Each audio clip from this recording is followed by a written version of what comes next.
बहुत समय पहले की बात है। सोनापुर नामक गांव में नैना अपने माता पिता के साथ रहा करती थी। नैना के माता पिता दोनों ही काम करते थे और काम के सिलसिले में अक्सर एक शहर से दूसरे शहर भी जाया करते थे। एक दिन शहर से लौटते समय एक ट्रेन हादसे में दोनों की मृत्यु हो जाती है। वहीं दूसरी तरफ नैना अपने माता पिता के आने का इंतजार कर रही थी, लेकिन उसके माता पिता तो नहीं आते, बल्कि नैना के मामा और मामी आते हैं। अपने मामा मामी को देखकर नैना कहती है, मामा और मामी, आप दोनों अचानक? पापा और मम्मी तो अभी शहर से वापस नहीं आए। थोड़ी देर पहले कह रहे थे बस कुछ ही समय में आने वाले हैं। मैं उनका कब से इंतजार कर रही हूँ, लेकिन अभी तक नहीं आए। पता नहीं कहाँ रह गए। बेटा, हमें बहुत दुख हो रहा है तुम्हें ये बताते हुए कि तुम्हारे माता पिता इस दुनिया में नहीं रहे। नहीं नहीं मामा जी, कह दीजिए, ये सब झूठ है। मेरे मम्मी पापा मुझे इस तरह से अकेला छोड़ के नहीं जा सकते। उन्होंने कहा था कि वे जल्द ही मेरे पास आएंगे और मेरे साथ घूमने जाएंगे, होटल में खाना खाएंगे, मुझे बहुत सारी शॉपिंग कराएंगे। मैं अपना वादा नहीं तोड़ सकती। मैं मुझे इस तरह से अकेला छोड़ के नहीं जा सकते। अब मैं मेरे माता पिता के बिना कैसे रहूंगी? मेरा तो इस दुनिया में कोई भी नहीं है। वो मुझे इस तरह से नहीं छोड़कर जा सकते। इस तरह से क्या कोई अपने बच्चे को अकेला छोड़कर जाता है? अब मैं किसके सहारे रहूंगी? बेटा, ये तुम कैसी बातें कर रही हो? तुम हमारे साथ हमारे घर में रहोगी।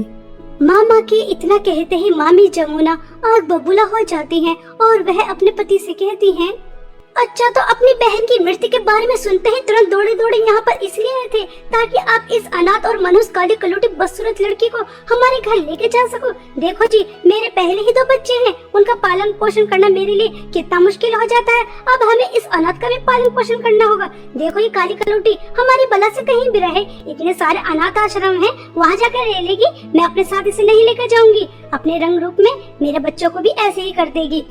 यह तुम कैसी बातें कर रही हो? यह मेरी स्वर्गवासी बहन की बेटी है और मैं इसे यहाँ अकेला छोड़कर नहीं जा सकता।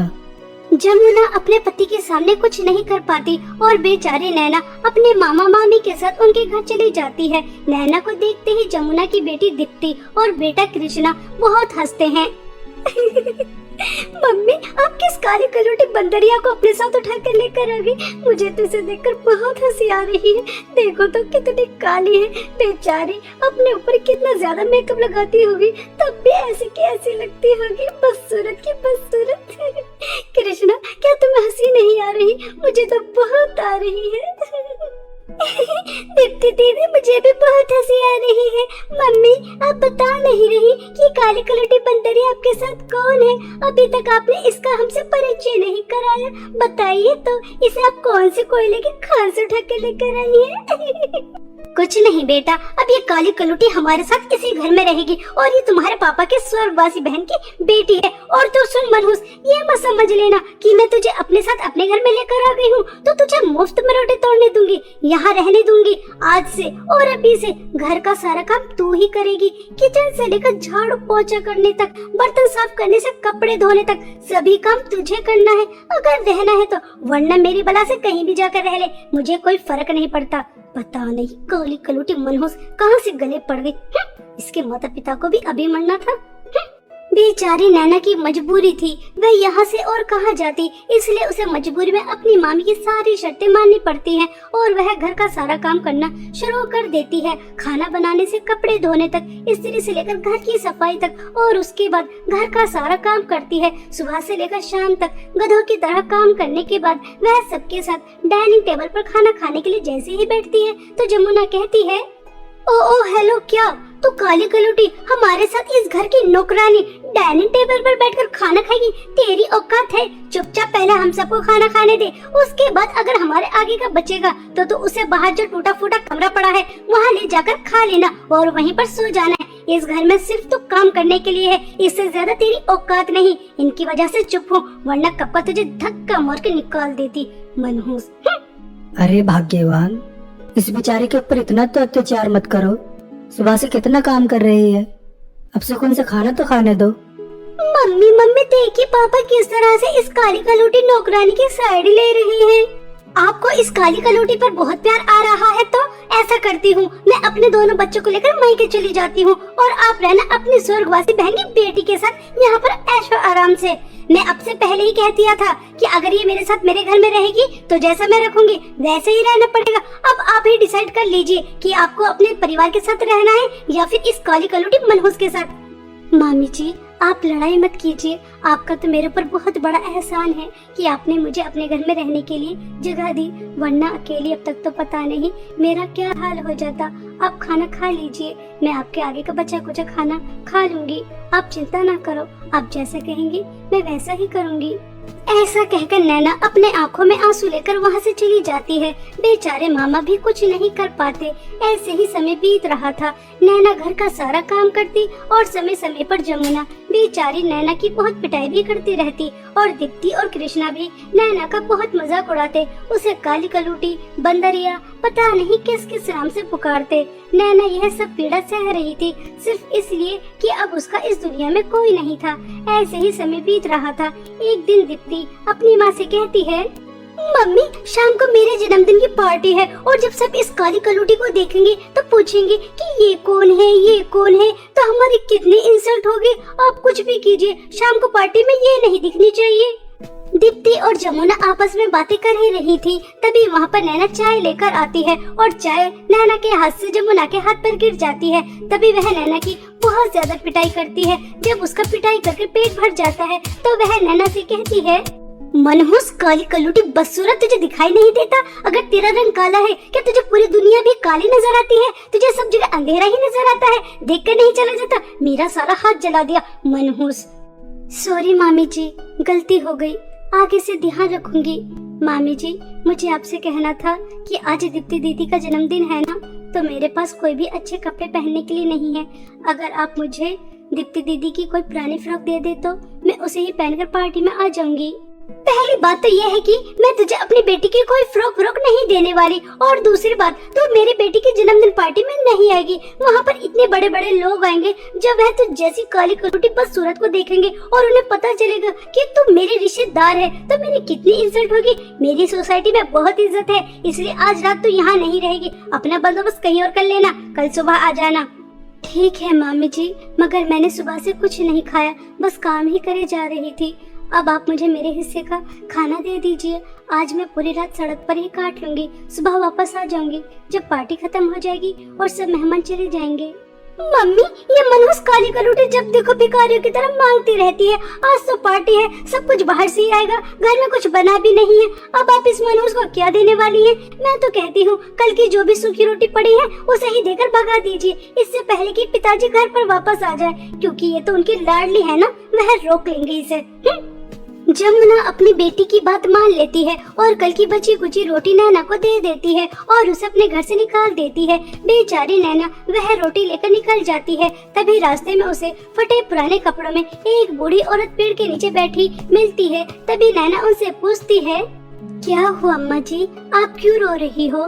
बेटा क्या बताऊं, बहुत समय से कुछ खाया नहीं है, भूखी हूँ, बस इसलिए रो रही हूँ कि मेरी किस्मत कैसी है कि मुझे 2 समय का खाना भी नसीब नहीं। अम्मा जी रोइए मत, ये लीजिए, मेरे पास अचार के साथ 2 सूखी रोटियां हैं, अगर आप इन्हें खा सकती हैं तो इन्हें खा लीजिए। आज रात में भूखी ही रह लूंगी, मुझे तो आदत है भूखे रहने की।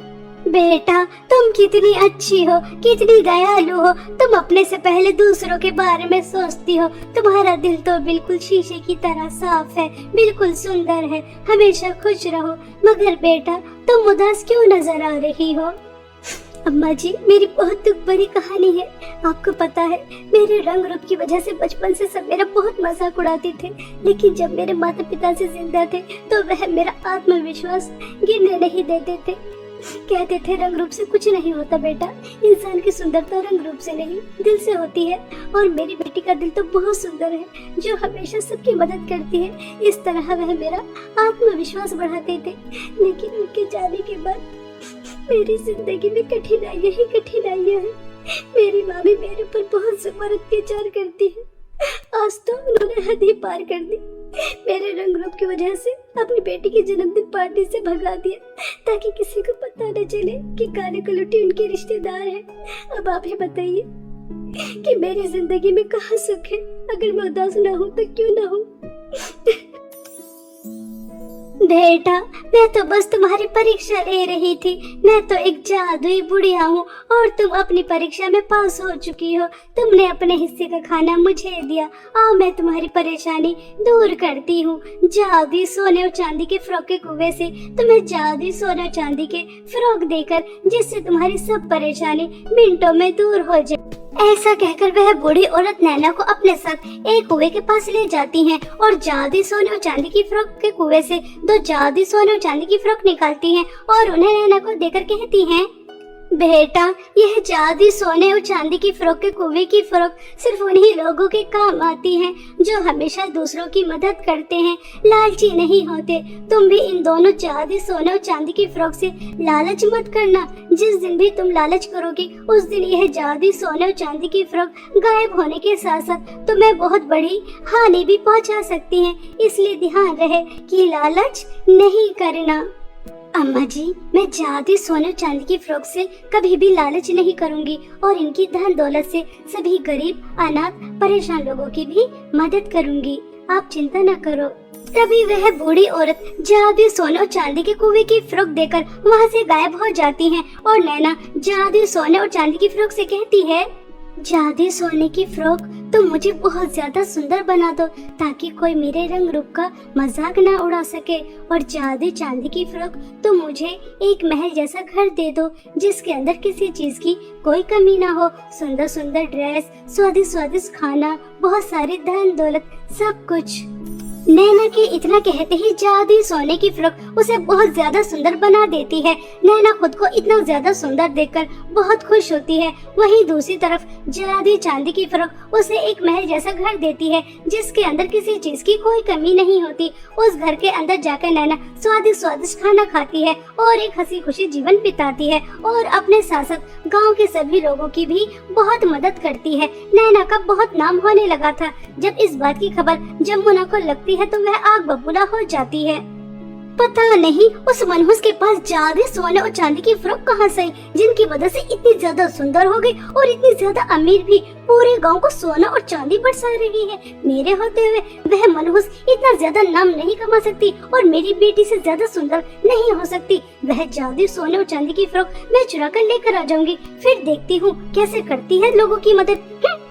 ऐसा सोचकर एक दिन जमुना रात होने के बाद नैना के घर जाती है और वह जादुई सोने और चांदी की फ्रॉक चुराकर अपने घर लेकर आ जाती है। और जैसे ही वह जादुई सोने की फ्रॉक दीप्ति को पहनाती है तो वह बहुत ही ज्यादा बदसूरत हो जाती है। और जमुना जादुई चांदी की फ्रॉक से धन दौलत मांगती है तो वह बहुत ज्यादा गरीब हो जाती है। अब जमुना के पास कुछ भी नहीं बचता, बेटी भी बदसूरत हो जाती है और वह बहुत ज्यादा गरीब भी हो जाती है। जमुना को उसके लालच और बुरे स्वभाव की सजा बहुत अच्छी तरह मिल जाती है। और वहीं दूसरी तरफ नैना जादुई सोने और चांदी की फ्रॉक से कभी भी लालच नहीं करती बल्कि सभी परेशान, गरीब, अनाथ लोगों की मदद करती है, जिसकी वजह से वह एक हंसी खुशी जीवन बिताती है। बहुत समय पहले की बात है। सोनापुर नामक गांव में सपना अपनी सौतेली माँ जानकी और 2 सौतेली बहन टीना और मीना के साथ रहा करती थी, क्योंकि कुछ समय पहले ही सपना की माँ का निधन हो गया था और सपना की अच्छी देखभाल के लिए किशोर दास जानकी से दूसरी शादी कर लेते हैं।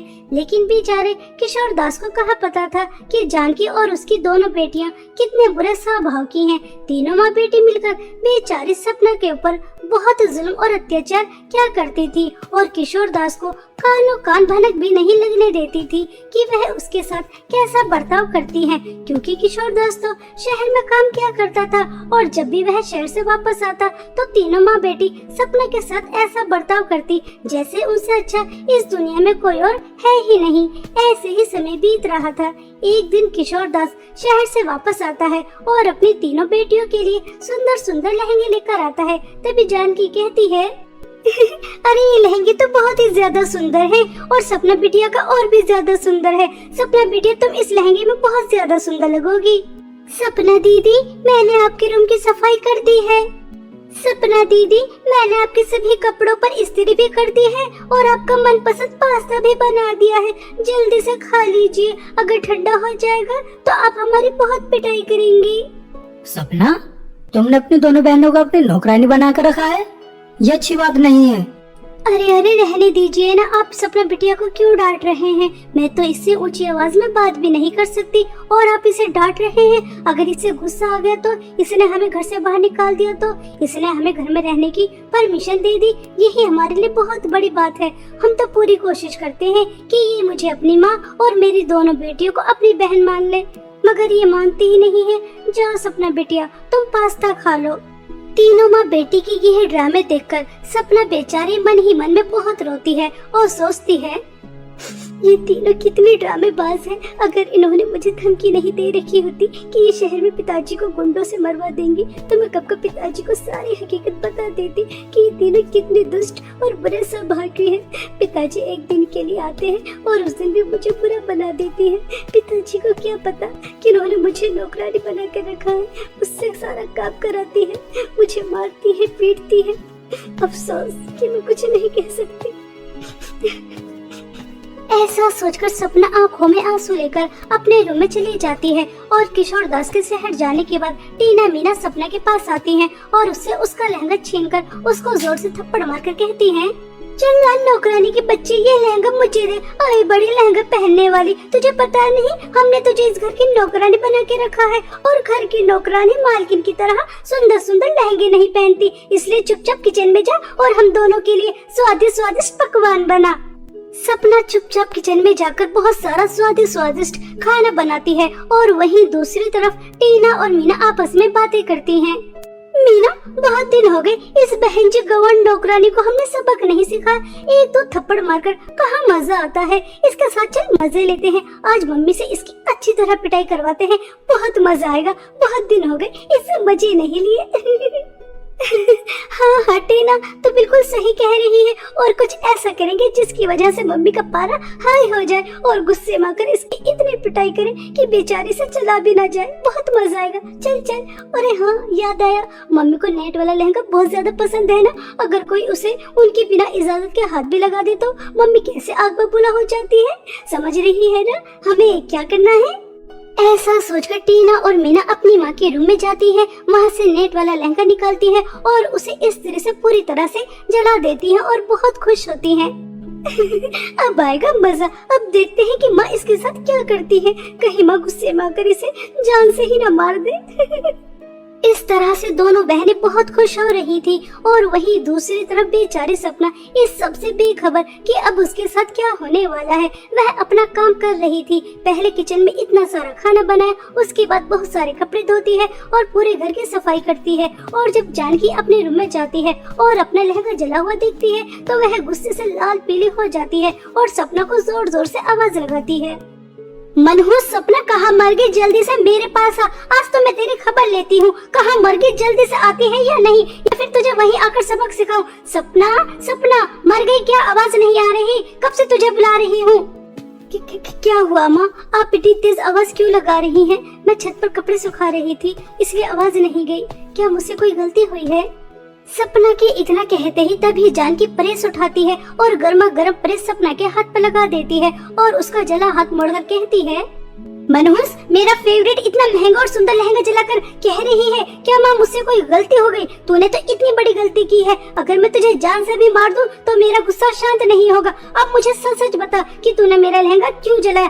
तुझे क्या अपनी जिंदगी से बिल्कुल भी प्यार नहीं है? माँ कैसा लहंगा, कौन सा लहंगा, मुझे कुछ नहीं पता, आप क्या कह रही हैं? पहले तो आप मेरा हाथ छोड़िए, मुझे बहुत दर्द हो रहा है, आज तो मैं पूरे दिन आपके रूम में आई भी नहीं हूँ। पहले टीना और मीना के लिए इतना सारा खाना बना, उसके बाद कपड़े धोए, सफाई की, आपने बुलाया तो मैं आपके रूम में आई हूँ।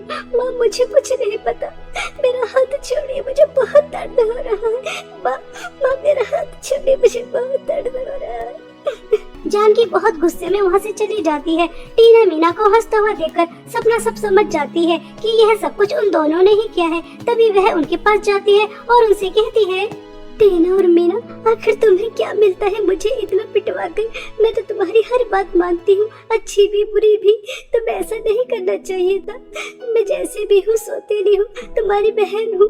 अब देखो मारे मेरा पूरा हाथ जला दिया, मुझे कितना दर्द हो रहा है।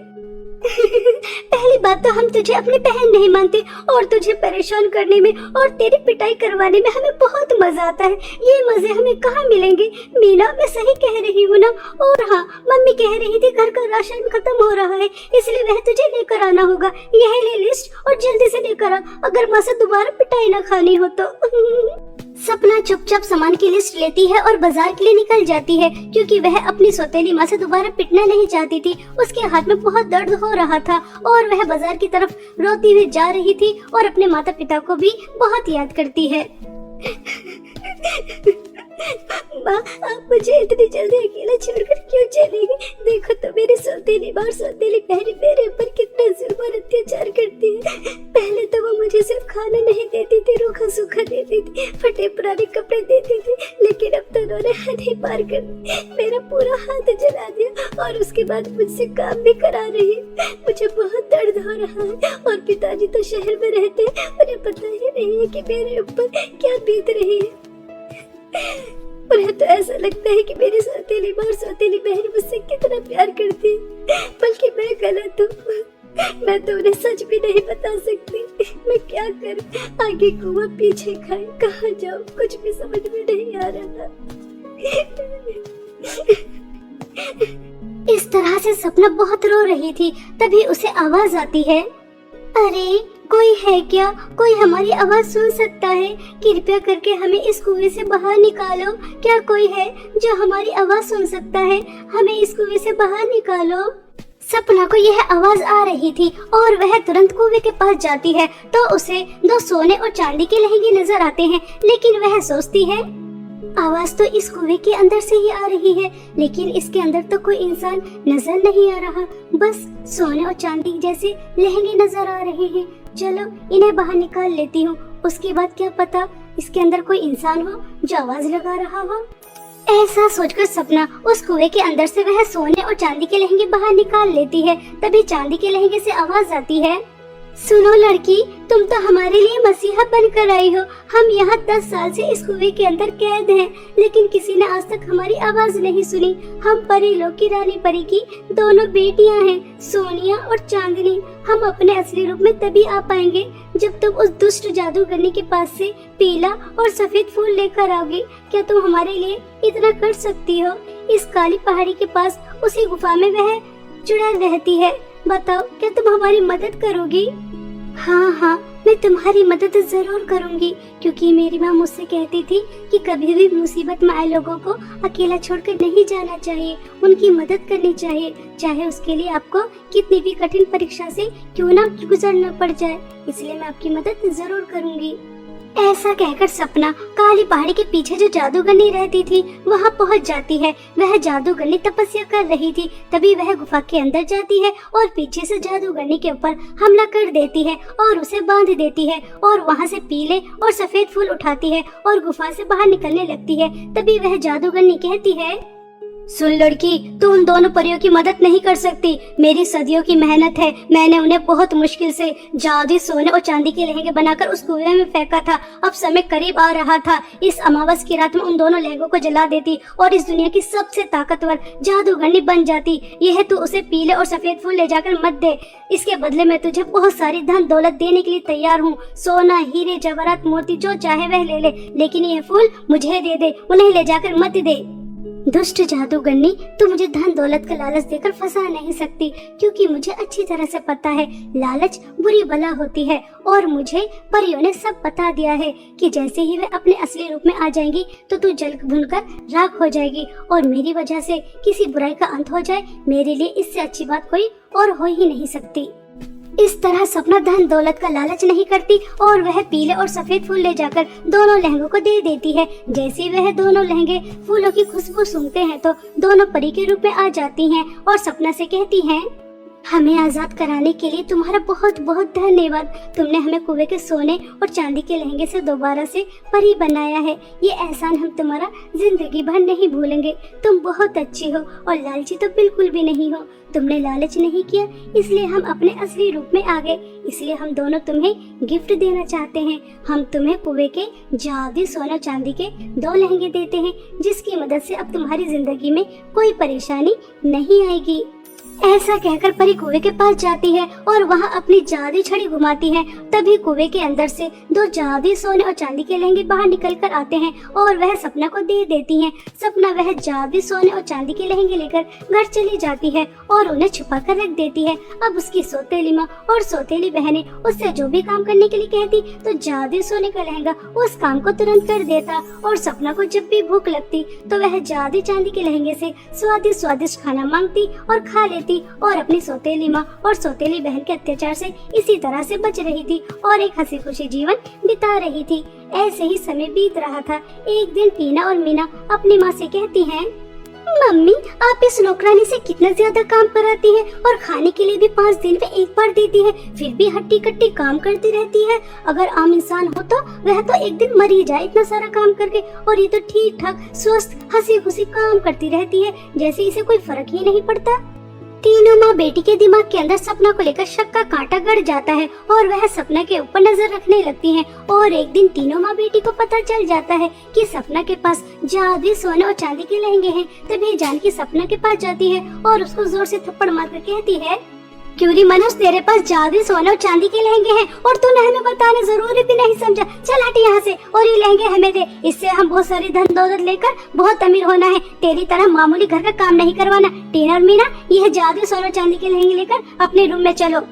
जानकी के कहने पर जैसे ही टीना और मीना जादुई सोने और चांदी के लहंगे को हाथ लगाती हैं तो उसके अंदर बहुत तेज करंट निकलता है और दोनों बहनों को बहुत तेज करंट लगता है, जिसकी वजह से दोनों बहनें पागल हो जाती हैं और पागल होकर डांस करने लग जाती हैं। अपनी बेटियों की यह हालत देखकर जानकी को बहुत गुस्सा आता है और जानकी भी जैसे जादुई सोने और चांदी के लहंगे को हाथ लगाती है तो उसे भी बहुत तेज का करंट लगता है और वह बहुत दूर जाकर गिरती है। तभी जादुई सोने के लहंगे से आवाज आती है, दुष्ट औरत, बहुत कर लिया तूने मासूम सपना के ऊपर अत्याचार, अब तू और अत्याचार नहीं कर सकती। अगर तू चाहती है कि मैं तुझे पागल न करूं तो अपनी दोनों पागल बेटियों को लेकर यहाँ से कहीं दूर चली जा। यह जादुई सोना चांदी के लहंगे को कोई भी लालची और बुरे स्वभाव का इंसान हाथ नहीं लगा सकता, उसके साथ ऐसा ही होता है, निकल जाए यहाँ से।